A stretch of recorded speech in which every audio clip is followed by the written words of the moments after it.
जय हिंद। स्वागत है आप सभी का आपके अपने YouTube channel SG by science classes में और मैं हूं दीपक। साथियों, आप सभी को पता है कि अगस्त में बिहार पुलिस का एग्ज़ाम होना है और उसके लिए जो बिहार करंट अफेयर्स है तो जो बहुत ही ज़्यादा महत्वपूर्ण होती है। यहाँ से लगभग 7 से 8 क्वेश्चन आते हैं, इसलिए महत्वपूर्ण है करंट अफेयर। तो आप वो सभी प्रश्न करंट अफेयर में लाए हैं जो आपके लिए महत्वपूर्ण है, इसलिए सही प्रश्नों को आप लोग अच्छी तरह से कवर कीजिएगा। और ये जो करंट अफेयर उठाया गया वो 2024 से 25 से लिया गया, 2024-25 से क्वेश्चन लिए गए हैं और 2024-25 से ज़्यादा क्वेश्चन बनेंगे। 23 से थोड़ा एक आध क्वेश्चन आ सकता है, लेकिन मोस्टली जो क्वेश्चन रहेंगे 2024-25 से ही क्वेश्चन रहेंगे। तो स्पेशल जो फोकस है वो बिहार पर है, ठीक है। चलिए तो चलते हैं पहले प्रश्न को देखिए। पहला प्रश्न कहता है कि बिहार में 2025 में सबसे बड़ा सोलर प्लांट कहाँ लगाया गया। बिहार में 2025 में सबसे बड़ा सोलर प्लांट कहाँ लगाया गया। तो ऑप्शन है बांका, दरभंगा, पटना, गया। तो देखिए सबसे बड़ा सोलर प्लांट जो लगाया गया था बांका में, सबसे बड़ा पूछेगा तो सबसे बड़ा सोलर प्लांट जो लगाया गया था वो बांका में। लेकिन पानी पे तैरता हुआ सोलर प्लांट, पानी पर तैरता सोलर प्लांट, तैरता सोलर संयंत्र जो था वो दरभंगा में। कहाँ है? दरभंगा में सोलर संयंत्र दरभंगा में लगाया गया और दरभंगा के कैदराबाद में। दरभंगा कहाँ लगाया गया है? कैदराबाद में। उसके बाद एक पूछेगा ग्लास ब्रिज। क्या पूछेगा? Glass bridge.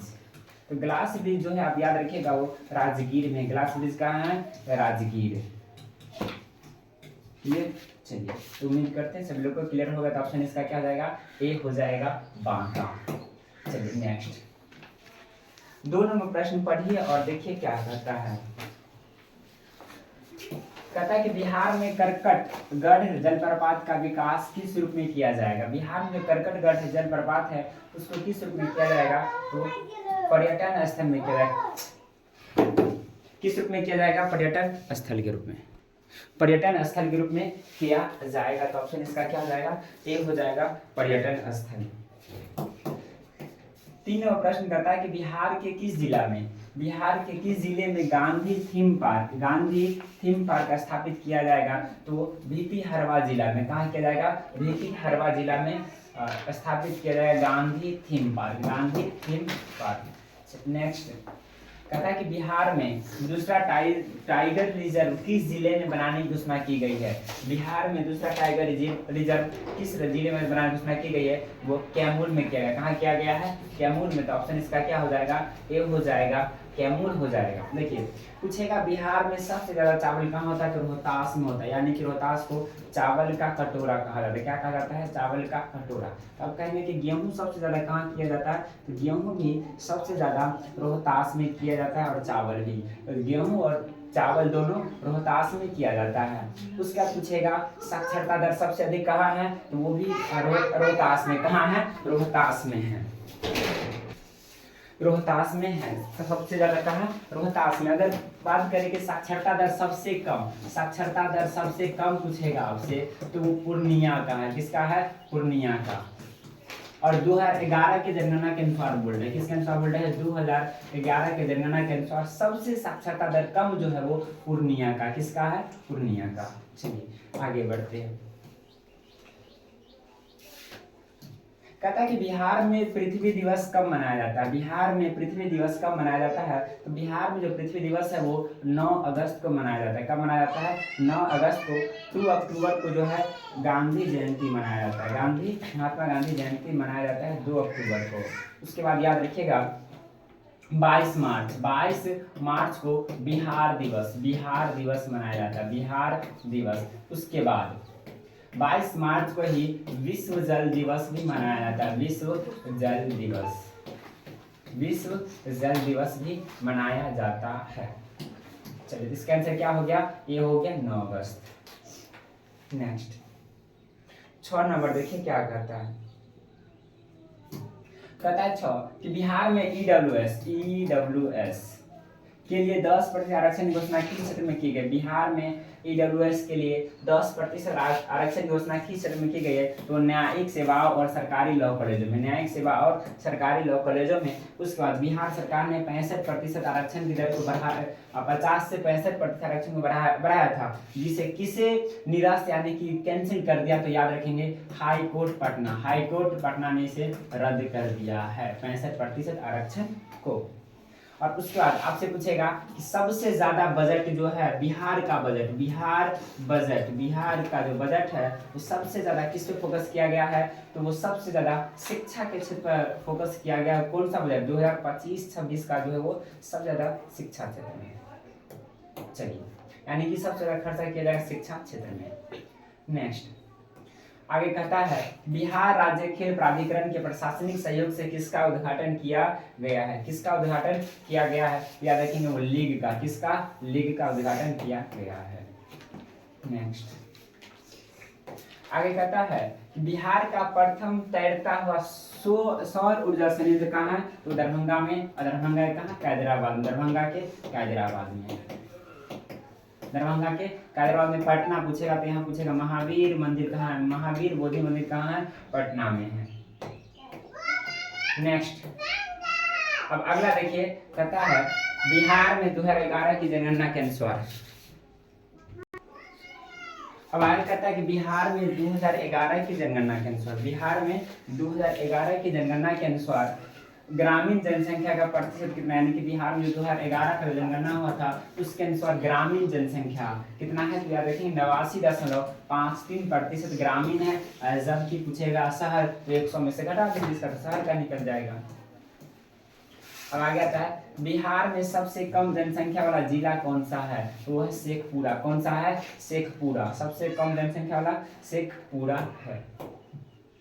नेक्स्ट कहता है कि बिहार बजट 2025-26 में किस जिले में कैंसर अस्पताल स्थापित करने की घोषणा की गई है? कैंसर अस्पताल स्थापित करने की घोषणा की गई है वो बेगूसराय में। कहाँ किया गया है? बेगूसराय में। और बेगूसराय ऐसे ही आपसे पूछेगा कांवर झील कहाँ है? कांवर झील कहाँ है? याद रखिएगा बेगूसराय में। और सबसे पूछेगा लीची कहाँ होती है? शाही लीची सबसे ज्यादा कहाँ होती है?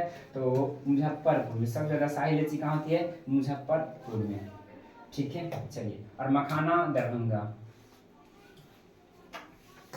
आगे कहता है बिहार बजट 2025-26 में महिला सशक्तिकरण के लिए कौन सी पहल की गई है? महिला सशक्तिकरण के लिए कौन सा पहल की गई है? गुलाबी शौचालय का निर्माण, हाँ ये भी है। महिला हाट की स्थापना, कामकाज महिलाओं के लिए छात्रावास का ऑप्शन क्या है? इसका डी हो जाएगा, सभी हो जाएगा। क्या ऑप्शन? डी। नेक्स्ट आगे कहता है बिहार बजट 2025-26 में सबसे खर्च किस विभाग अथवा क्षेत्र में करने का प्रावधान है? तो शिक्षा में करने की प्रावधान किया गया है। तो ऑप्शन क्या हो जाएगा? बी हो जाएगा, एजुकेशन। नेक्स्ट चलिए आईपीएल से, और आईपीएल से क्वेश्चंस तो बनते हैं। कहता है आईपीएल 2025 का खिताब किस टीम ने जीता? तो वो आईपीएल 2025 का जो खिताब जीता है वो आपको पता है आरसीबी, रॉयल चैलेंजर्स बेंगलोर। और किसके खिलाफ? तो वो पंजाब किंग्स के खिलाफ। उप विजेता कौन था? उप विजेता आपसे पूछेगा तो वो पंजाब किंग्स था उप विजेता। ठीक है, अब पूछेगा सबसे ज्यादा वैल्यूएबल खिलाड़ी कौन सा था? आईपीएल 2025 का सबसे ज्यादा वैल्यूएबल खिलाड़ी तो वो विराट कोहली। कौन सा था? विराट कोहली सबसे ज्यादा वैल्यूएबल था। देखिए अब 2025 में खेले गए 18वें आईपीएल मैचों का आयोजन कितने स्टेडियम में किया गया? कितने स्टेडियम में किया गया था? 18वें का। देखिए पूछेगा आईपीएल 2025 का क्रम कौन सा है? तो वो 18वां है। कौन सा है? 18वां। अगर आपसे पूछ ले आईपीएल 2024 का कौन सा था? तो 17वां था। क्रम भी कभी कभी पूछ देते, याद रखिएगा। ठीक है, कितने स्टेडियम में खेला गया? तो 13 स्टेडियम में खेला गया। लेकिन पूछेगा फाइनल कहाँ खेला गया? तो वो नरेंद्र मोदी स्टेडियम अहमदाबाद में खेला गया था। कहाँ खेला गया था? नरेंद्र मोदी स्टेडियम अहमदाबाद में खेला गया था। स्टेडियम अहमदाबाद में फाइनल मैच खेला गया था। वो कहाँ है? गुजरात में। कहाँ है? गुजरात में। क्लियर? चलिए नेक्स्ट आगे कहता है कि आईपीएल 2025 में मोस्ट वैल्यूएबल खिलाड़ी का अवार्ड किसने जीता? तो विराट कोहली ने। किसने जीता? विराट कोहली ने। नेक्स्ट कहता है कि निम्नलिखित में से किस व्यक्ति को 2024 का भारत रत्न पुरस्कार मिला था? तो लाल कृष्ण आडवाणी को मिला है, उसका कर्पूरी ठाकुर को मिला। तो सभी व्यक्तियों का नाम जाने थे कि किन किन व्यक्तियों को भारत रत्न पुरस्कार मिला है। यहाँ से क्वेश्चंस बनेंगे क्योंकि कर्पूरी ठाकुर जी को भी भारत रत्न पुरस्कार मिला है। देखिए 2024 भारत रत्न पुरस्कार विजेता है कुल है 1 2 3 कुल 5 व्यक्तियों को दिया गया है भारत रत्न पुरस्कार। फिर पूछ सकता है कि 2024 में भारत रत्न पुरस्कार कितने व्यक्तियों को दिया गया है? तो कुल 5 व्यक्तियों को। कर्पूरी ठाकुर जी को मिला, उसका लाल कृष्ण आडवाणी, चौधरी चरण सिंह, पीवी नरसिम्हा राव, उसका MS स्वामीनाथन। कर्पूरी ठाकुर जो है बिहार के पूर्व मुख्यमंत्री और इनको जो भारत रत्न पुरस्कार मिला है मरणोपरांत मिला है। कब मिला है? मरणोपरांत। उसके बाद है लाल कृष्ण आडवाणी जो भारत के पूर्व उप प्रधानमंत्री है। उसका और चौधरी चरण सिंह जो है वो भारत के पूर्व प्रधानमंत्री, इनको भी भारत जो मिला है मरणोपरांत मिला है। और पीवी नरसिम्हा राव भारत के पूर्व प्रधानमंत्री, इनको भी मरणोपरांत मिला है। और प्रसिद्ध कृषि वैज्ञानिक MS स्वामीनाथन मरणोपरांत मिला, लेकिन केवल एक ही जो है जिनकी मृत्यु से पहले मिला वो लाल कृष्ण आडवाणी को मिला है। आंसर क्या हो जाएगा? लाल कृष्ण आडवाणी हो जाएगा।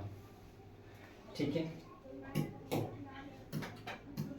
अब आगे कहता है विराट रामायण मंदिर कहाँ बनाया जा रहा है? तो विराट रामायण मंदिर जो वो है पूर्वी चंपारण में बनाया जा रहा है। एशिया का सबसे बड़ा मंदिर है ये बन रहा।